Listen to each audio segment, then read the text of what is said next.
سلامونه، زه سعید شینوار یم او تاسې سپینې خبرې ګورئ. د فبرورۍ له میاشتې راهیسې د پاکستان په بمبارونو او ړندو راکټي بریدونو کې په کونړ، ننګرهار، خوست، کابل، پکتیکا او کندهار کې پرله پسې ملکي تلفات اوړي چې د ټولو تلفاتو او مرګ ژوبلې شمېر یې له 1200 تنو نه اوښتی دی. خو نړیوال بنسټونه، ګاونډیان او امریکا پرې خاموشه دي او که خاموشه نه دي هغسې بیان نه ورکوي چې لازمه ده. تر ټولو لویې پوښتنې د امریکا خاموشۍ او د طالبانو وروستۍ خاموشۍ راټوکولې دي. له جمهوریته پاتې ملګرو ملتونو کې د افغانستان کورسۍ او ځینو هیوادونو کې سفارتونه هم د غږ پورته کولو له حقوقي صلاحیته تقریبا پرېوتي ښکاري. په ګڼو هیوادونو کې افغانان لاریونونه کوي، خو آیا دا ګټه کوي؟ نړیواله محکمه، بشري سازمانونه او په ټوله کې سیمه ییز روایت هغه څه تعقیبوي چې پاکستان یې وایي، او پاکستان هم دا یو غږ کوي چې افغانستان کې ترهګر ساتل کیږي او موږ بمبارونه هم په ترهګرو کوو، حال دا چې له یوې مخې ملکیان تر اور لاندې نیولي دي. په نړیوال ډګر د پاکستان د جنایتونو افشاګرۍ ته څه پکار دي؟ په همدې اړه مو د امریکا د ویسکانسن پوهنتون استاد نجیب آزاد ته بلنه ورکړې ده. آزاد صاحب ستړي مشه، په خیر راغلی. شینواری صاحب جوړ په خیر. ډیره مننه. آزاد صاحب، پاکستان پرله پسې بریدونه کوي. اول خو تاسو په دې رابطه باندې دغه ورکړو، تشریحات ورکړو چې ولې کوي، خو تر ټولو مهمه پوښتنه دا ده چې امریکا په خاموشه ده. کله وایي چې څاروي، کله په اسلام آباد کې سفارت یو ډول حمایت کوي. په دې جنګ کې چې پاکستان په افغانستان باندې شروع کړی او ملکیان نو ته تلفات اړي پرله پسې ډول باندې، د امریکا څه ډول هوکړه موجوده کېدای شي؟ تاسې تحلیلونه تعقیبوئ. لومړی به له همدې ځایه راپیل کو په مختصر ډول باندې چې کله چې لومړی برید په اکتوبر 2025 کې کېږي په کابل د عبدالحق یا د میکرویان افسر الله او پکتیکا کې، دا هغه مهال کېږي چې ترې غوښتنه بیونه وړاندې په واشنگټن کې ټرمپ د پاکستان لومړی وزیر او لوی درستیز په ډیرو لوړ الفاظو ستایي، او دا هم وایي هغه جمله ډیره مهمه ده. په جمله کې ټرمپ د عاصم منیر خواته اشاره کوي چې دای زما پلان سلسله عملی کوي ځکه په ما ډیر ګران دی. له هغه وروسته فبروري ته راځو. د فبروري په 19مه په دې منځ کې نورې هم ډېرې ستاینې وشوې. د فبروري په 19مه د سولې د غزا لپاره د سولې کوم شورا یا بورډ چې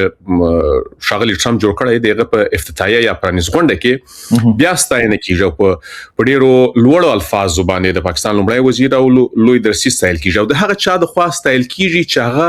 په متحده ایالاتونو کې حتی د خپل کورنۍ غړي هم نستایي، پرته له ځانه هغه خدای چې دای باور پر لري هغه هم نستایي. نو د پاکستان لوی درسي ستایل او د پاکستان لومړي وزیر ستایل د فبروري په 16 په سبا باندې بریدونه کیږي، او هغه بریدونه تر هغه ځای رسیږي چې معتادین پر روغتون باندې برید کیږي، 400 کسان هلته شهیدان کیږي د پرون شپه په کونړ کې. نو دا خو په نړیواله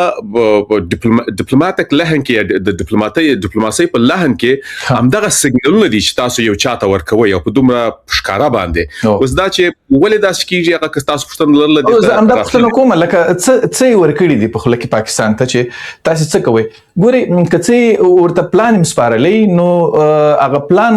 او بیا د ملکیانو ته تلفات اړول دا ډیر فرق نه سره لري.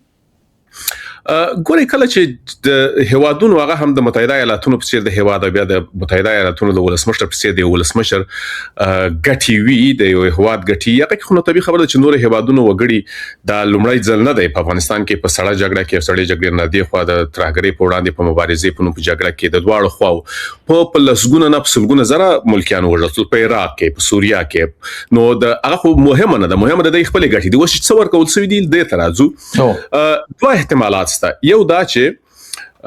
ټرمپ وار ویلي دي هغه امریکایي وسلې، که څه هم زه خو شخصا په دې باور نه یم چې هغه امریکایي وسلې دي، البته امریکایي ساخت وسلې دي، خو ملکیت د افغانستان د پخواني دولت وو. هغه پاتې وسلې باید امریکایانو ته وسپارل شي، که ونه سپارل شي دا باید له منځه ولاړ شي. که تاسو اعلامیو ته راسئ، د پاکستان ټولو اعلامیو ته، که هغه پوځي اعلامیې دي، که هغه د ملکي حکومت اعلامیې دي، او که رسنیزې اعلامیې دي، په تېره یوه میاشت کې د TTP یادونه هم نه ده کړې، د ملکیانو خو بیخي نه کوي. دی یوازې همدغه وایي چې دی په بګرام کې، دی په سپین بولدک کې، دی د کابل په ریشخورو کې او په نورو سیمو کې درنې او سپکې وسلې له منځه ویوړلې، او حتی په بګرام کې د ډرون سټوریجونه له منځه ویوړل. او حال دا چې هغه وسلې د وسلو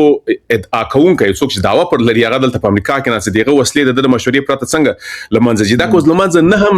تللی هم نه وي. راپور خو همدغه دی، یو چاته خو دا راپور ورکول کیږي، دا پیغام چاته ورکول کیږي؟ دا پیغام په سپینه ماڼۍ ته ورکول کیږي. یو دویمه برخه دا ده چې په سیمه کې تاسو معلومه ده چې دغه کاروبار یا دغه پروژو د نیابتي ډلو د ترهګرو ټیکدار یوازینی یو هیواد په ټوله سیمه کې نه په ټوله نړۍ کې یوازې پاکستان دی. تر ایران د جګړې وړاندې سیمه باید د کړکېچ سره مخ شي.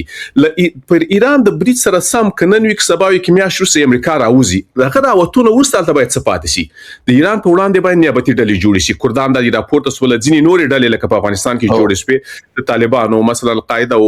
داعش او داسې نوې ډلې به جوړیږي او دغه ډلو لپاره ممکن دا پروژه ممکن نه ښکاره خبره ده چې وازنای کس چې هغه دا پروژه باندې کولی شي پاکستان دی. نو دا خو به مفصل بحث غواړي چې په دې بحث کولای شو. خو دغه دوه هغه احتمالات دي چې دلته په متحده ایالاتونو کې سیاسيون سناتوران او د منځني ختیځ او د آسیا متخصصین امریکایان په دې باور دي او دغه فکر کوي. د روسیې کې طالبان په دې باندې چوپ شول. یو ډول دومره لوی بریدونه کیږي طالبان چوپ دي اعلانم داسې توند حتی ناراضي. فکر کوي چې امریکا سره خو طالبان هم چینلونه لري بل ورځ بندي ورخوشي کوي. معنا دا ده چې چینلونه فعال دي سره د دوی خپل خبرې کومه نتیجه نه ورکړي په دې شان باندې. ګوري ظرفیتونه اړتیاوي او هغه ډول چې تاسو یو هیواد ته څور کولای شي هغه فرق کوي. د پاکستان او طالبانو ترمنځ وسمه موږ توپیر د امریکا د لپاره لکه د بخوانی جمهوریت او پاکستان چې و د متحده ایالاتونو بخوانی ولسمشر جو بایدن کله چې د اوباما لومړی معاون وو زموږ په یاد دي چې هغه د کرزي صاحب سره چې د افغانستان ولسمشر په مجلس کې ډېر ښکارا وویل چې پاکستان تر افغانستان 50 چنده امریکا ته مهم دی. همدغه بحث خو نن هم دی. یعنی طالبان خو د ظرفیت په لحاظ د حکومتداري د دولتداري د ګټو د ساتنو په لحاظ هغه خو ابزار دي. هغه مستقیم کانټراکټر کېدلای نسی. هغه مستقیم قراردادي نسی کېدل. مستقیم قراردادي پاکستان دی او دا څوم لاس دی. طالبان هم دومره خوشاله ساتلی دي څومره چې د دې حیثیت دی څومره چې د دې ظرفیت دی که سیاسي وي که اقتصادي وي که نظامی وي. اما پاکستان خو بیا لومړی لاس دی متحده ایالاتونو ته. طالبان ولې په دې یعنی اعتراض نه لري په دې شانو باندې چې پاکستان پیروان کړي. ګوري چې پاکستان سره روان کړي دي طالب ته تر اوسه مستقیما هیڅ تاوان نه رسیدلی. ګټه رسیدله ده ګټه دار رسیدله چې ډېرای احساساتي افغانان ډېرای زیات احساساتي افغانان هغه طالب پلوسوي دي هدي عقل په دې باور دي چې طالب د افغانستان د ګټو ساتونکو دی د پاکستان سره په دښمنۍ کې ښکیل دی. حال دا چې اسناد او قراین دا شي چې طالبانو ډېرای مشران وسم تګ او راتګ لري کاروبارونه دي او بل موږ ولیدل چې د دې امیر هغه څوک چې چانه د لیدل هغه د لوی اختر په منځ کې هم دا وایي چې هر څه چې کیږي که بمباري کیږي که راکټونه راځي که تیاری راځي موږ باید خپل ایمان وساتو نور خپل کار کوي. یعنی مستقیم تاوان طالب ته نه رسیدلی ګټه رسیدلی. کله چې د ګټه او د تاوان بحثي نو وخت به خبره ده چې هغه باید چوپ پاتې. یو بل د ایدئولوژي بحث دی. طالب فرد نه دی. طالب ایدئولوژي ده. طالبان ایدئولوژي او دا ایدئولوژي د یوې ورځې د یوې میاشتې د وکالو د لسکاله نه ده. دا د څلورو لسیزو ایدئولوژي ده. دا د اکوړې خټک د بنسټ ایدئولوژي ده. دا لدی څخه نه وځي په دې کې وس هم نه نوي سره ممکن افرادو کې ځینی افراد داسې وي چې هغه د دې مسلې مخالفي یا د پاکستان مخالفي. اما په ټوله کې دغه تشکیل چې د ایدئولوژي جوړ شوی دی دا پاکستان جوړ شوی ذهنیت دی. د هیڅ کله نشي کوي چې دغه پړاندې ودرېږي. بل د دې په دې جګړه کې د عقل په دې بریدونو کې د دې ګټه رسیدل تاوان نه درېستلی. یعنی بخیر افغانان په دې باور سوي دي چې طالبان واقعا د پاکستان سره دښمنی لري او هم دغه باور خو طالبان ته ګټه رسوي هر ورځ. صحیح. یو بل موضوع ده دا د سیمې وادونه چې طالبان حتی په رسمیت پیژندلي. طالبان فکر کوي چې دا زموږ ملګری دي. خلکو ته داسې ورفهموله چې دا خو تر ټولو قوي متحدین دي. دا ولې پیغلي دي؟ ګوري یو خو د طالبانو خپل ظرفیت دی. دا د دې نه دی باعث شوی چې د سیمې هیوادونو د رسمیت پیژندلي لکه روسیا. هغه خپل په روسیا په داسې یو موقف کې دا چې هغه باید هر هغه چاته لاس ورکړي چې د خطر تر احساسوي او هر هغه چاته لاس ورکړي چې امریکا یو ډول پښکارا د عقل غ ظاهرا یو ډول مخالفت ورسره شي. د طالب او د افغانستان جغرافیې څخه پوتین یا ماسکو په وار دا ویره وشو د چې د جغرافیې څخه د او د منځني ختیځ د منځني اسیا هیوادونو ته خطر دی. نو هدي عقل د خطر د مخنیوي لپاره طالبان ته لاس ورکړی دی. همدارنګه ایران هم دغه څه کړي وو. چین هم داسې کړي وو. اما هغه په دې معنی نه دی چې په لوی لوبه کې د دې ترڅنګ ودرېږي. روسان په دې پوهیږي چې پاکستان د چا لپاره دا لوبه کوي. چین په دې پوهیږي چې پاکستان د چا لپاره لوبه کوي. یالته د ایران مسله روانه ده. نو روسیا او چین یا نور هیوادونه د سیمې هغه نشي کولای چې د د متحده ایالاتونو په وړاندې د طالبانو ترڅنګ ودرېږي هغه خو د جګړې ته یا د برید ته پاکستاني برید نه وایي هغه خو په دې خبر دي چې د پاکستان برید نه دی پاکستان په تیرو 14 کلونو کې 14 عملیاتونه په هغه سیمه کې وکړل پوځي عملیاتونه چې راه نجات او میزان او ضرب عذاب او دغه پوځي عملیاتونه چې وکړل په هغه سیمه کې چې وزدي تر ولکې لاندې دي په نظامی او سیاسي لحاظ وزیرستان هغه تم د یو برید هم د امریکا د اجازه پرته نه کړی دا زه نه وایم دا حمید ګل هم په خپل خبرو کې ویلي چې د دې لوی درستیز د واشنگټن د خوښ پرته نه نشي مقرریدل او په امریکا کې په وبخښه په پاکستان کې هیڅ ډول لوی پوځي عملیات د امریکا د وکینه پرته نشي کېدلی نو په افغانستان کې بیا څنګه کېدلی شي په امریکایي وسلو بیا څنګه کېدلی شي نو روسان او چین او د هیوادونو په دې خبر دي چې د عملیات څوکۍ د سیګنال چا ور کړی دی ځکه هغه چپ خلدي او هغه په چا باندې چې هر ورځ برید کیږي هغه خو بيخي څه نه وایي د اقل هغه واکمنی چې په واکه د نور افغان ولس خو به شرخ نو مایک ځنه اخیستل سوی دی ژبه ځنه اخیستل سوی دی بشري سازمانونه خو ځان بیا داسې به طرفه خي په نړیواله کچه باندې غلي دي او یا بیانونه ډیر ضعیف دي څه وجه معلومات صحیح نه ورته راځي کیږي افغانستان نه مخ یو استرګي په ټیکړه شي دي په زور باندې لکه دوی خو په افغانستان کې نه پرې خودل کیږي څنګه ګوره شینواری صاحب زه وته چې څومره په مسایلو خبري په افغانستان کې روان دي دا زما او ستا ظرفیت نه دی دا زما او ستا امکانات دي زه واست التا کور کله لرو خلک لرو ما او تا راپور کول کیږي لکه د نړیوالو بحث راځي د نړیوالو د ملګرو ملتونو ځانګړی احساس د افغانستان لپاره په هغه باندې د افغانستان دغه ممنوع الدخول دی طالبانو دغه مخ نیولې ده همدارنګ ډېرای نړیوال رسنۍ په افغانستان کې پیغو بندیز لګیدل دی دا په خپل د دې معنی ده چې هغه واقعیتونه زما په خبره باندې نړیوال ولې باور وکړي تاسو خبر ولې باور وکړي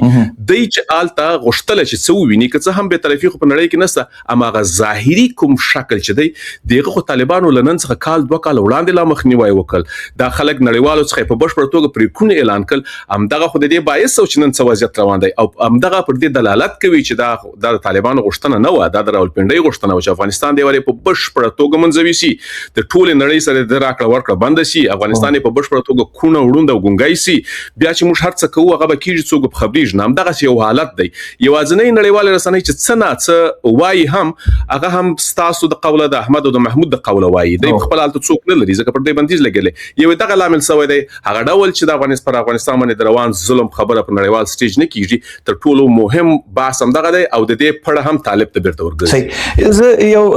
تحلیلونه کیږي وایي چې طالبانو ته یو ډول سرزنش په دې عملیاتو کې د پاکستان لخوا شخصي هم د دوی پر روابطو کې موجود دی مثلا غورځول کیږي یا ډارول کیږي فشار پر راوړل کیږي غوښتنې په منل کیږي افغانستان کې دوی ته خلک راپارول کیږي دغه څه شیان ویل کیږي د پاکستان خپل ولې هند سره نږدې شوی ولې په خپل سر باندې اخوا د خوا اړیکې کوي حتی د چینلونو مو تقریبا وي په بدلیدو دي د خبرې کیږي کنه دغه شیانو کې سرزنش څومره دغه ویني امکان ویني د پاکستان او د طالبانو خپل منځي مسلو کې ګوري په دې کې خوشک نسته چې هر هغه څوک چې په افغانستان کې په واکي او د پاکستان له عادت څخه راغلي هغه پاکستان به هڅه کوي چې هغه په بشپړ توګه یعنی سلسله نه د دې په واکي وي د دې په کنټرول کې وي دا خو یو طبيعي خبره ده دا په پاکستان کې د نن پاکستان کې هم دا شته په د نن پاکستان کې چې او بخښي په د نن پاکستان کې چې هر ملکی حکومت راځي هر ورځ چې هغه مازه یو فیصد هم د پاکستانی پوز له اوامر څخه سرغړونه وکړه نتیجه به د عمران خان بیا هغه په مابس کې نشي نو دا خو د نن پاکستان کې نه په افغانستان کې به خود وي لکن دغه سرزنش چې داسې فکر دی چې داسې تحلیل دی چې پاکستان پر دې هم دا پلان هم ولري چې طالبان د سبا نوي یا طالبان د لري چې زه خپل په دې باور نه یم او دا زما تحلیل نه دی زه واقعیتونو ته کتو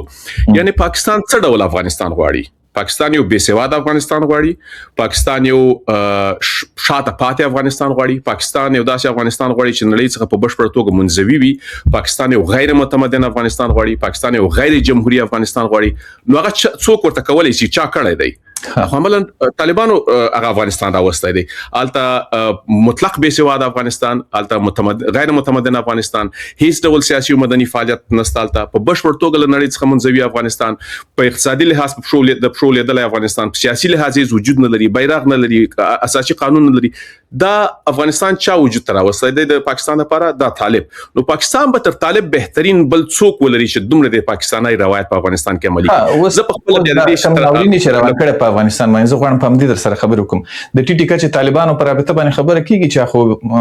ملي ګرایي خواته ډیر تمایل لري او د پاکستان په خلاف د دوی کرکه هم زیاته شوې ده، بلکې زیاته ده. راتلونکي څه ویني د دې وضعیت چې پاکستان په افغانستان باندې روان کړی نه څه وخت پورې به دا دوام کوي د لوبه؟ ګورئ دا په دې پر اړه نه لري چې پاکستان به څه کوي، دا په دې پر اړه لري چې افغانستان باید څه وکړي. پاکستان خو له 1940 په دې خوا هڅه کړې ده په 1990 کې بریالي سو چې د دې پروژې قرارداد واخیسته او تر ډیره بده هم نړیوالو اهداف یو ته ورسول. نه دا و چې دوی کوم دغه کوي بمبارونه وسکه وضعیت هم دغه سی وی، یعنی هغه څوک چې په کابل او په کندهار کې ناس یو د افغانستان واکمنی لري وضعیت هم دغه سی وی دا دوام مومي. دا دوام د دې لپاره مومي اوږدمهاله چې سیمه کې ډېر لوی تغییر راتلونکی. لوی تغییر په دې معنی چې په امنیتي لحاظ امریکا که سباوي کنن یو کمیاش روسوي د ایران د بریټ یا د دې جګړې څخه راوځي. کله چې امریکا راوځي که موږ د امریکا تاریخچه ته ولاړ سو، کاغه افغانستان ته تللی، د عراق ته تللی، د لیبیا او سوریه او د ځای ته مستقیم او غیر مستقیم تللی دي. کله چې راوتلی دي اغلطه نیابتي ډلې پیدا شوې دي، اغلطه داعش پیدا شوی دی، اغلطه نورې ترهګري ډلې پیدا شوې دي. نو په دې سیمه کې د ایران چې راوځي، ایران بل شک چې د افغانستان د یو رژیم قوي وو، د افغانستان د جمهوریت نظام قوي وو، څلويش کله نظام وو، لکه هغه دومره وځپلسه چې په هغه کې به وس دننه ځینې نیابتي ډلې وروزل سي. کردان ورته راپورته سولو، پاکستان سره سرحد لري، په بلوچستان کې افغانستان د خواته بيخي به در او دروازه ده. نو دغه یو د سیمې لپاره یو بل غریزه یا ناامنه پروژه را روانه ده چې دغه غواش به چین او روسیې ته او منځنۍ ختیځ کوم یو څه وزه. دا د ناامنه پروژې خبره تاسو وکړه. پاکستان د بفر زون خبره کوي، د خپل اړخ کوم خاوره چې د ډیورن فرضي کرخه خواته لاندې کړ دی خواته 115,000 تقریبا کسان بې ځای شوي دي. په کونړ باندې راکټونه راوري چې خلک هغه ځای نه پرېږدي. په خوست کې حتی طالبانو خلکو ته ویلي چې کلي پرېږدي، ماته راپورونه را رسېدلي. یعنی دا سیمې لږې خالي کېږي.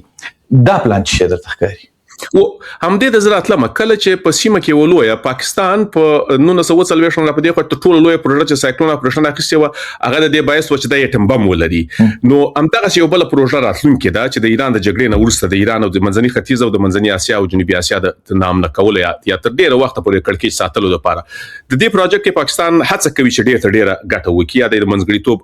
هڅه روانه کړل. نو بیا دغه یو سیمه ته اړتیا سته چې په هغه کې لکه په 13 سیزو کې چې نیابتي ډلې روزل کېدلې او هغه هم په پښتني سیمه کې وي، د افغان جهادي ګوندونو په نامه، بیا طالبان په نامه، د القاعده په نامه، د داعش په نامه خپل پاکستاني ډلې جيش محمدي او لشکره طیبه د دې جنگیالي خو په لاهور او په کراچي کې نه روزل کېدل، د جنگیالي هم په وزیرستانونو په میرامشاه او د ځای نه روزل کېدل. وس دا هڅه کیږي چې د اقل د خلک تر ډیره بریده د ډیورند کرښې اخواته واړول سي. یعنی پاکستان د دې هڅه کوي چې وس یو شمه پیړۍ د اکسس ډیر سوی دی، هر څوک نور استخباراتي ډلې هر څه لاسرسي لري شي، ځینی ډلې ممکن د په خلاف هم وکارول شي. نو شبه داوی چې د ډیورند کرښې اخواته وي دغه سیمه چې خالي کیږي د افغانستان دا خو عادي خبره نه چې خالي کیږي، دا یوازې پاکستاني برید مسله نه ده، دلته نفوس پیدا کول دي، دلته به نفوس پیدا کیږي. مدارس جوړ شوي دي په 13 کلونو کې طالبانو تر 6000 ډېر مدرسې ورته جوړ کړي چې حالت جنگیالي روزل کیږي. دا جنگیالي د څه لپاره روزل کیږي؟ د همدې سیمې لپاره وکارول کیږي مختلفو پروژو کې په مختلفو ډلو باندې. نو افغانستان له بده مرغه د لوی لوبې غټ قرباني افغانستان دی، ځکه چې یو داسې جغرافیه ته اړتیا ده چې د ایران نیابتي ډلې وي سبا چې د ایران د وړاندې ودرېږي او د ټول سیمه نه امن کی روسیه او چین ته خطر وي. دغه وسنۍ لوی بریچ پر ایران سره د دې د ختمېدو وروسته چې څه را پیښیدونکو د روان دي د هغه د پاره د یو داسې جغرافیه چې الته درو دیوار نه الته څښتن ونه لري، الته د پښتني څوک نه دغه یو سیمه ته ضرورت دی چې نن د درې لسیز وړاندې د سیمه د پښتونخوا سیمه یا د قبایلو سیمه وزیرستان و نن د افغانستان هغه سیمه ده چې هدي اقل په رسمي ډول د افغانستان تر ولکې لاندې ده. نن سبا هغه لوی د ډیورن کرښې سیمه ده نیولې تر لوی پکتیا او بیا راست لوی کندهار. ازاسه راځو مسولیتونو ته. خلکو فکر کوي چې طالبان به دغه سي حالاتو کې کچیر اختیار وطن دوستي کوي او افغانستان ساتل غم ورسري ملت ته مراجعه وکي، د پاکستان په وړاندې به یو څرګند دریز رامنځته شي او حتی مشروعیت به دوی هم واخلي، ګټه پکې دا کېږي شي. تر اوسه پورې طالبانو هغه ونه کړه، هغه د مکتبونو اجازه نه ورکولو نه دا ښکارا کړه یا د دوی مشر چې کوم خبرې ونه کړي هیڅ یاد ونه کړه. معنا دا چې بے تفاوت دي په دې شی باندې. ملت ته مراجعه طالبانو ونه کړه، خو ملت راغی ټیک ټاک ته، فیسبوک ته او ټویټر ته مراجعه وکړه یا هم زی د پاکستان د سفارتونو مخې ته په ډیر ښه دغه شان باندې لاریونونه روان دي. خلک تصور کوي یا پوښتنه کوي چې د افغانانو هغه خپل مسولیت هم وسته چې دوی هم راپورته شي په خارج کې د ډیاسپورا دي هر څوک دي دوی نړیوالو سازمانونو ته په مستقیم ډول د لابینګ لپاره ورمخې ته شي. دا څنګه کېدای شي؟ ګورې په دې کې خو هیڅ شک نشته، هر چیرې چې اور بل وي، هر چیرې چې تاوتریخوالی وي، هر چیرې چې ظلم کیږي، تر ټولو لومړی حتی وړاندې تر دې چې خدای تعالی هلته څه وکړي دي هغه دغه سیمې د انسانانو خپل مسؤلیت دی. خدای تعالی هم دغه وایي چې ته حرکت وکړه نو زه به ستا په فعالیتونو کې برکت اچوم، تر څو ته خپل ځان ته نجات ونه کړې زه نجات نه درکوم. تر ټولو لوی مسؤلیت د افغانانو دی. کله چې د افغانستان بحث کوم یا د بارانو بحث کوم هغه کسان چې د دې هیواد هویت لري، د دې هیواد ارزښتونو باندې باور لري، د دې هیواد په ارزښتونو، جغرافیه او د دې هیواد په اوسیدونکو باندې باور او ایمان لري، همغه افغانان دي، نه هغه کسان چې یوازې په واک کې وي او هغه بالخصوص چې نن په واک کې دي. د نن په افغانستان کې خو د افغانانو څخه هیڅ توقع نشي کېدلی، دغه څخه توقع کول ناسم کار دی ځکه دغه وخت نړیوال نه رسیږي. الته نړیوال ادرس نشي دی په وړاندې اړ اقل خپل ژغ پورته کی او خلک بے سواده سوي دي، خلک وژل سوي دي، خلک د غربت سره مخ دي، خلک د سیلابو سره مخ دي، خلک د زلزلو سره مخ دي، خلک وخت ډوډۍ نه لري او بل خو یو څوک د شټوپا کې پلاس کې دی او هغه پم دې باور لري چې څوک باید وژني هغه نو دغه وړاندې خپل درېدل ډیر ستونزمن دی. راځو بهرني افغانان ته ډایسپورا ته تر ټولو ډیر د مسؤلیت دی، تر ټولو ډیر دغه تاسو د ځینې ټولنې د مسؤلیت پر رابطه ما پوښتنه کوله چې داسې په منظم ډول لکه چې نه ادا کیږي دغه د 50 کال نه دی ادا شوی ځکه خو زه ته نن په دې باندې بحث کوم د 50 کلو کې د یو ورځ لپاره د مسؤلیت ادا شوی وای او 50% هم ادا شوی وای، حد اقل نتیجه به دومره بد نه وای لکه وس چې دا نه ادا کیږي. لباده مرګ د باندې بهر کې چې زه وینم تاسو د ځینې ټولنیزو رسنیو نمونه واخیستل دلته چې ځینې وخت ځینې بحثونه کیږي تر ډیره بریده شخص محور دي، تر ډیره بریده په دې باور دي، چارڅو په دې باور دي چې دا زه چې څه فکر کوم هم دغه سم دی. یو شی چې ما په 13 کلو کې ډیرای ځوانان چې د جمهوریت له دورې دلته راغلي دي هر په دې باور دی چې زه بیرته ځم د یو رهبر په صفت به ځم، یعنی خودخواهي تر دې کچه پورې ده. ملي ارزښتونو بحث نه زی یو ډول بل بیا بيخي په دې باور دی چې افغانستان دی نوي یا د نوم دی نوي په ټوله کې د یو منسجم حرکت څرک نه لیدل کیږي. که تاسو هڅه کوئ نو زه پر تاسو شک کوم، که تاسو زه هڅه کوم تاسو پر ما شک کوئ او دا د تیرو څو لسیزو زه خلګم نه ګراموم د تیرو څو لسیزو نتیجه ده هغه افکار چې الته پیشکار شي. خو په ټوله کې د افغانستان هغه وګړي چې په ډایسپورا دي په بهر کې دي هغه د افغانستان دغه وګړي چې په افغانستان کې ترغو ډیر زیات امکانات لري، هر چیرې ژغ رسولای شي. په مثلا که زه د نور هیوادونو تجربه ولرم په امریکا کې تاسو کولای شئ چې د هر ایالت هغه د کیپټل ورته وایي د ایالتي کانګرس ته ولاړ شي، فدرال کانګرس ته ولاړ شي، نړیوالو سټیجن ته ملګرو ملتونو ته، نړیوال جزایي محکمې ته ولاړ شي، یا یو څه باید ولري اسناد مستند باید ولري چې په دې باندې خلکو سره خبرې وکړي، یو طرف تورن کوي بل طرف مظلوم کوي یو طرف ظالم کوي. نو دا کېدلی شي او تر اوسه پورې داسې دل کیږي چې داسې څه نه دي سوي له بعد مرغه منسجم د پاکستان سفارتونو یا د نړیوالو سازمانونو مخې ته لاریونونو پر رابطه باندې هم زه غواړم ډیر ښه احساسات دی هغه خلکو کې دغه کېږي، خو یو چا ډیر داسې نږدې نه مشاهده راته ویله چې د خارجيان چې راشي موږ نه پوښتنه کوي چې تاسو د چیشته چیغې وهئ څه شوی دی، بیا مو څوک بندي شوی دی چې راخوشي کولې غواړي ځکه دوی ډېرې مظاهرې په بندیانو پسې وکړي. څوک نه چې ورته وایي چې دا موږ څه دپاره راټول شوي پاکستان موږ سره څه کوي. د دغې مؤثر کولو دپاره څه کېدی شي؟ د دې لپاره تر ټولو مهمه دا ده چې حد اقل دغه یو زنجیري حرکت وي چې کپاره سیمه کې 2-3 کسان می د ولیکلي محتوا لمخې د لیکلي استراتیژي لمخې حرکتونه وسی. زموږ حرکتونه په ټول نړۍ کې ډېر موقتی دي او مقطعي دي. هغه د نړیوال څنګه غږ اوریدل شي کنه تاسو یو وخت کې تاسو لکه چې اوس نړیوال محکمې ته عریضه کوي د غږ رسولو طریقه څنګه کېدای شي په نړیوال قوانینو او په د اصولو کې؟ دوه تر ټولو دوه ډیر مهم ادرسونه دي. یو د ملګری ملتونو ادرس دی، یو د نړیوال جزایي محکمې ادرس دی. نړیوال جزایي محکمې تک تاسو وکول شي رسیدګي وکړي، ټول نړۍ په خپل خبريږي دا چې نړیوال جزایي محکمه بیا سبا څه کولای شي، یعنی څه کولای. مثلا نړیوال جزایي محکمې خو د طالبانو د مشرانو د نیولو حکم صادر کړی دی، خو نه دی نیول شوی ځکه د افغانستان نه دی وتلی. دا سه هوادو ته نه دي چې هغه د دې محکمې غړیتوب لري، لکه ټول نړۍ په دې خبره سوچ دا خلک د نیولو امر صادر شوی دی. ما چې کومه هڅه کړې ده او روانم کړې ده، لبا د مرغه تر اوسه نه يم توانېدلی چې یو سند هم ترلاسه کړم. که څه هم ویل کېږي چې تر 300 ډیر کسان هلته شهیدان شول په هغه روغتون کې، نو 300 کسان خو 300 کورنۍ لري، هلته خبريالان دي، هلته رسنۍ دي. تر اوسه پورې یوازینی شی چې ما په کارو حد اقل د 10 قربانیانو کورنۍ او اسناد چې هغه یوازې دا ثابت کړي چې احمد د محمود زوی دغه تذکره په دغه کال باندې په دغه مسلې باندې معتاد شوی وو، په دغه نشي باندې په دغه ورځ دلته داخل شوی دی په دې روغتون کې، او په دغه ورځ باندې د لمانځه ویول شو یا شهید شو، دغه جسد یې موږ په دغه ورځ وسپاره. دغه ډیر اسانه کار دی، خو تر اوسه پورې دی یو واحد قرباني سند ماته نه درشل دی. واحد چې ملګری او دوستانه نه رسیږي. طالبانو تلفات پټولو پر رابطه باندې په طالبانو باندې نیوکې دي کنه. نو وسو شان دي شکونه خو ډیریږي، شک دا ډیریږي چې طالبانو غوړي دا سوسي، شک دا ډیریږي چې رسنۍ او خلک نه دي توانېدلي چې هغه اسناد ترلاسه کړي، هرڅه پټ پټ سره خلاص ول. شک دا هم دی چې آیا دغه کورنیو چې د کورنۍ غړي په دې بریټ کې لمنځه تللي دي، دغه ته ویل سوي دي چې تاسو به د چا سره خبره نه کوئ، سند نه ورکوي. دا ځکه د یو چا د کورنۍ غړي چې ځینې ویډیوګانې مولي ولیدلې چې یو ماشوم یو میرمنه ژاړي، نو هغه خو هر حالت ته تیار وي، اما د یو واحد شخص اسناد ته نه درکول کیږي. دا په خپل په دې معنی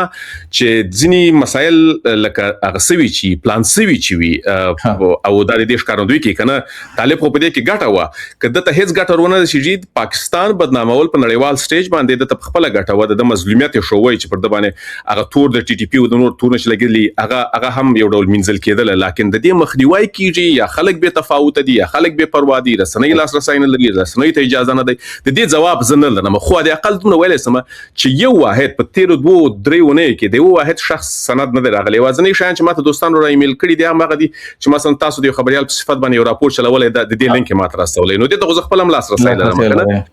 نو دغه کار تر اوسه نه دی سوی او هم دغه د دې لومړی سند تاسو په فردي ډول باندې دا هڅه وکړي او که په ډلهیز ډول باندې وشي څومره فرق او ګټه کولای شي. لکه نتیجه معلومه د افغانانو مخ باید د موضوع ته ورواوړي کنه چې اصلي ځای دغه دی. او زه غواړم تاسو نه دمو پوښتم چې په دغه نړیواله ټولنه کې دغه د لاریونونو ګټه څه کېدای شي، یعنی موثر دي چې د افغانان ځان خواري کوي ور باندې فرق یعنی تر هیڅ ډیر خدي، تر هیڅ ډیر خځه کدي چې هدا اقل هغه تاسو یادونه وکړه چې 2-3 نفر راځي بهرانيان هغه پښتنه کوي چې څه خبره ده، هغه 2-3 نفر ته وایي هغه 2-3 نفر نورم پیژني. اما که چیرته امدغه د سیستم لاره منسجم د پلان او استراتیژي او پالیسي لمخې وسی او هغه د یو پی کې دوه پی خو د پاره نه وي، یعنی موږ تاسو ولې چې ځینې پی کې چې اخواته پی ټی ام د غړو سره سوي دي په افغانستان کې ځوانان او افغانان نرو میرمن ټول اساساتي سی ورځ دوه کې را ټول سی فندم ټول کې بیا کې خلاص سي. او تاسو د استراتیژي لمخې ځي ځکه موږ خو بدبختانه د دې مسلې سره تړلي یو، موږ خو یو ډول پیشبینی سوي ظلم سره تړلي یو، نن سبا بیا یو پیک کېږي بل بیا یو پیک کېږي. دا منسجمي تاسو کانټیکست جوړوي، یعنی کانټیکست روابط جوړوي، واځي په دې پورې نه چې تاسو د سفارت مختزي او ساتالته غاک پورته کوي. تاسو باید اړیکې وي، یعنی د هر شخص کني وي په غډاله کې 2-3 اشخاص داسې وي چې د ویان په صفت دغه وظیفه وي او د ادارو سره د سفارت سره تاسو خپل اړیکې وي د یو خاص ډیسک سره. دلته هر اداره په غرب کې تاسو باندې په المان کې وسی یو میز یو ډیسک یو وینګ لري چې دغه سي هغه سوشل مسایلو د لپاره، مدني مسایلو د لپاره یا مثلا د بشري حقوقو د لپاره د اوریدو د لپاره ته یو غږ وي. دغه سره باید کانټیکست جوړ سي او بیا د په متواتر ډول باندې د ته لابي وسی. هغه ډول چې وس کیږي هغه نتیجه ډیره مقطعي او موقتي ده. تاسو مکه پښتنه وکړه چې په فردي ډول او په ډلهیز ډول، فردي ډول خو دغه نتیجه ده. فردي ډول ما دا کار پیل کړی دی، نتیجه ځکه تر اوسه نه ور کړی چې دغه فردي هڅه تر اوسه ډلهیزه سوی نه ده. په هیواد کې چې کوم وګړي دي هغه د سفر هغه نه دي سوي برخوال سوي نه دي، هغه اسناد او شواهد چې ما په کار دی هغه نه دي وړاندې سوي، نو زه تر اوسه لا په فرد په حیث پاتې یم، نتیجه هم ځکه نه ده ور کړی. نو طبيعي خبره ده چې ډلهیز حرکت خو هغه په خو برکت وي، خو هم د دین امر دی، هم د انساني اجتماعي ژوند اړتیا ده. امریکا کې څه کېدای شي ځکه الته خو ټول کیسې خو الته دغه کېږي الته څه کېدای شي افغانان څه کولای شي زمونږ خو په وطن باندې عام مین افغانان خو کولای شي چې د باندې راوځي مګر پاکستان لابي لري او موږ هم چې د انټلیکچوال روخان فکران لرو او هغه ډیر زیات ځان په امریکا کې ظاهري چې موږ نه الته اوسو ستاسو په شمول باندې الته څه کېدای شي د پاکستان د وحشتونو په اړه خلک خبرولو دلته بیخي ډیر څه کېدلی شي بیخي ډیر په دې معنی چې تاسو د لابي خبره وکړه زه کوم یو تمنم هغه سند هم تاسو درباسم یو درې ونې وړاندې د پاکستان د لوی درسیز دفتر دلته په امریکا کې په واشنگټن کې یو غیر انتفاعي ادارې ته چې هغه اداره د لابي اداره دغه لابي کوي په پیسو کې یو د میلیونونو لسګونه میلیون ډالر اخلي د دولتونو په کچه لابي کوي او دغه اکثره غړي چې دي د وخت د متحده ایالاتونو د امنیت شورا لوړپوړي چارواکي پاتې شوی دي نو هغه ته خطر لېږل شوی د پاکستان د لوی درسیز دفتر او ورته ویلي چې کچې د وټوانې د سپین مانې ته د قناعت ورکړي چې دا جګړه په دې جګړه کې د پاکستان رول تر ټولو مهم وسی هم د ایران په جګړه کې هم پر افغانستان باندې برید او د پاکستان ملاتړ وسی نو طبيعي خبره ده چې د لابي د لپاره به میلیون روپۍ ورکړي دا میلیون روپۍ خو موږ نه لرو افراد خو دلته نه لري لکه افراد یو هغه دي چې د هر روز مظاهرو ته یو هغه سي افغانان دلته دي چې هغه لسیزو دلته وسی هغه په بیل بیل معتبر امریکایي رسنوي کې کار کړی دی هغه امریکایي رسنۍ کې په پښتو په فارسی یا په دری باندې خبرونه ولري خو هغه ادارې خو امریکایي ادارې دي دغه ادارو د برکت د توانیدلې دي چې وخت نا وخت په واشنگټن کې د امریکایي چارواکو سره د تماس ولري امریکایي سناتوران د پیژنې کانګرسمنان د پیژنې په امریکا کې داسې افغانان ستا چې هغه په پوزي پونتونونو کې استادان پاتې شوي دي داسې افغانان ستا چې هغه مهمو تینک ټانکونو کې غړي پاتې شوي دي دغه افغانان ډیر مهم دي او دا افغانان د خپل امکاناتو د خپل روابطو څخه استفاده وکړي چې لبا د مرغه تر اوسه خو نه دي لیدل شوي بیا د پاکستان په پرتله هغه کچ باندې لابي خو موږ نشو کولای ځکه پاکستان خو دولت دی سیستم دی دا افرادي لکن دغه مظاهرو په کچه باندې یا د عام افغانانو چې دلته په دغه سقوط کې راغلي دي څوک موټروان دی څوک په یو دکان کې کار کوي هغه لاریون پورز مظاهره تراوزی نو دغه ژغ د هغه خبريال تر ژغ ډیر توپیر لري چې 40 کاله دیش کاله په امریکا کې په مهمه امریکایي رسنۍ کې د دند لرله وس تقاعد هم دی او روابط خو استا کانټیکټ خو استا یا که تقاعد نه دی هغه کار کوي نو تر دې د پورې کولای شي چې د افغانستان د مظلومیت ژغ تر مهمه امریکایانو ورسوي یو بل موضوع جمهوریت نه پاتې سفارتونه یو څه سفارتونه د طالبانو په لاس کې دي هغه به دا کار کوي یا نه کوي چې څوک پر خبر کوي د پاکستان په وحشتونو باندې هغه هیوادونو سره خبري وکړي د نور سفارتونه چې جمهوریت نه پاتې دي او لا طالبانو سره هم ځان نه دغه کوي وسلې حتی دوی یو ډول اتحادیه هم لري دوی ځان ډیر داسې دغه نیسی دی ورځو کې وایي چې موږ حقوقي اعتبار ستونزه ده یا دا ستونزه ده حتی خبرو ته ناراضي ملت باید په خبر شي چې دوی نه اختیام حقوقي اعتبار بایلل دي کوم مسولیت دوی ته نه دی ورپاتې کنا مسولیت ورپاتې د دوی سترګې په پټي نه یاد کوي ګوره یو څه ډیر سپینو وایو څوک خفانه سي شینواري صاحب تاسو د فعال د تکړه خبريال په حیث باندې که تاسو 2 ورځې خواري وکړي په ډیر اسانه به 100% نه دا 20% د افغانستان د ډیپلوماټیک ادرسونو هغه هیستوري بر پیدا کوي په تیر ولاسو کولونه کې څوک و څومره ظرفیت درلود دلته مقرر شوی دی لومړی خو دا حقوقي مسله خو به خبرې د شدید سوای د ظرفیت سو یعنی په کوم هواد کې څوک سفیر او څوک اتشه او فرنګي اتشه تاسو په نړۍ کې لرلې تر اوسه پورې معنی دی چې د سفارت فرنګي اتشه چې د جمهوریت پر مهال باندې وو حد اقل د وظیفه ده چې مثلا په امریکا کې فرنګي اتشه د وظیفه ده چې د امریکا نیویارک ټایمز او واشنگټن پوسټ سره روابط ساتلي وي د افغانستان لپاره مقالې لیکلي وي لیکوالان معرفي کړي وي نن به دمه مقالات لیکلي وي نن به د برخه کې یو تینک ټانکو سره د روابطو خو نه دي ظرفیتو ته موږ راسو لومړی خدا چې 90% ظرفیتونه نه په سفارتونو کې ډیپلوماټیک ظرفیتونه یو دوم برخه دا چې لبد مرغه د روابطو په اساس چې کوم خلک راغلي او چې مقصد هغه پاتې دي چې هغه هر پښتون ته د طالب سترګه ګوري هغه په دې باور دی چې چیرې په افغانستان باندې بمبار کیږي ډیره ټول نه البته ډیره هغه په دې باور دی چې په افغانستان پاکستان بمبار کوي نو چې هر څوک مري هغه طالب دی بس مر دي شي بل برخه دا چې هغه وایي چې ماته دومره فرصت برابر سي چې په لندن کې یا په اسلام آباد کې په کانفرنس کې ګډون وکم او راتلونکي لپاره یو سیاسي موقف ترلاسه کړم. او څلورمه برخه دا ده چې هغه په واقعي لحاظ چې کوم ورځ د سفارت نه وتلی و تر دا نه پورې د خپل مامورین هم ټول نه پیژني. بس هلته په یو خونه کې ناست و، دی نه روابط لري نه د دې ظرفیت لري او دی که چیرته د دغسې مهمو دغه هیواد کوربه هیواد د مهمو چارواکو سره دی مخ سي او د افغانستان د مظلومیت خبره وکړي، دی هغه ژبه نه لري، نو دی دا مناسب ګڼي چې بس زه همدلته ورکړم. نو دغه ټول فیکټرونه چې سره یو ځای کړو د دې باعث شوي چې افغانستان نن چیرته دی او څه پر روان دي. صحیح. یو بله موضوع د پخوانیو سیاستونو ده. کله چې هیواد بحران ته ځي پخوانیو سیاستونو خبره یو ډول مهمه کیږي. د افغانستان د سیاستونو خبره مهمه نه ده که دوی هم برستنه اغوستې ده د لټۍ،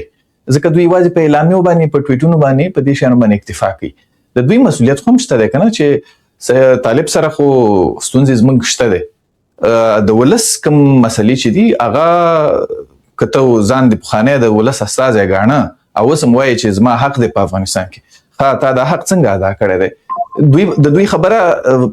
ارزښت نه لري دنیاوالو ته که دوی نه کوي؟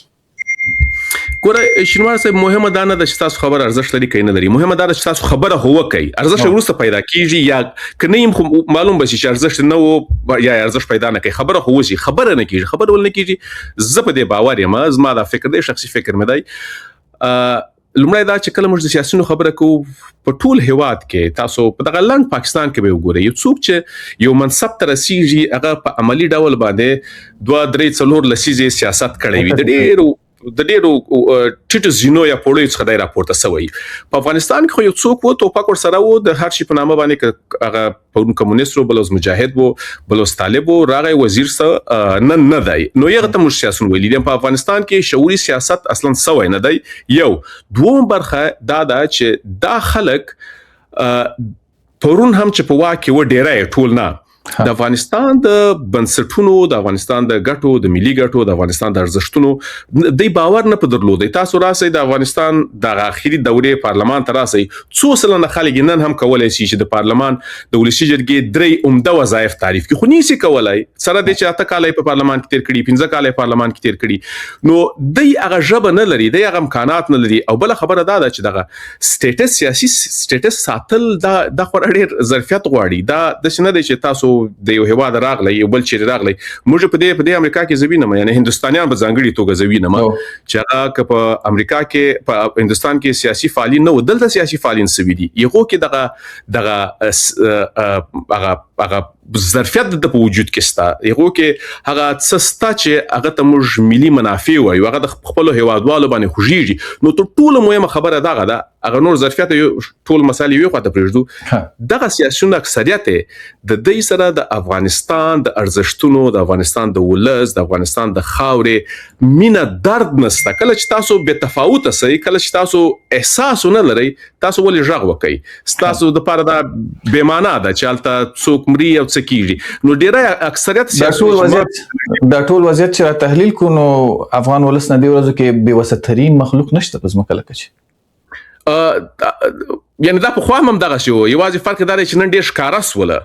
نو په دې کې شک نشته چې افغان ولس، عام ولس ډېر بیچاره ولس دی. هغه چې پر دې باندې امتیاز اخیستی دی، هغه نه ظرفیت و نه احساس و بدبختانه، او نن موږ وینو یعنی ډېر لوړپوړي چارواکي، دومره لوړپوړي چارواکي چې د افغانستان مسایل به کنټرولول هغه ورک دي. یعنی هدي اقل هغه نن هم کولای شي چې دغه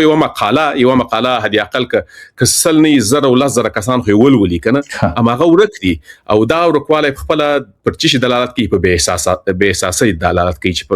یعنی هغه د درد احساس نستال. کور ودان چې وخت مرک ډیر من ژوند شینواری سره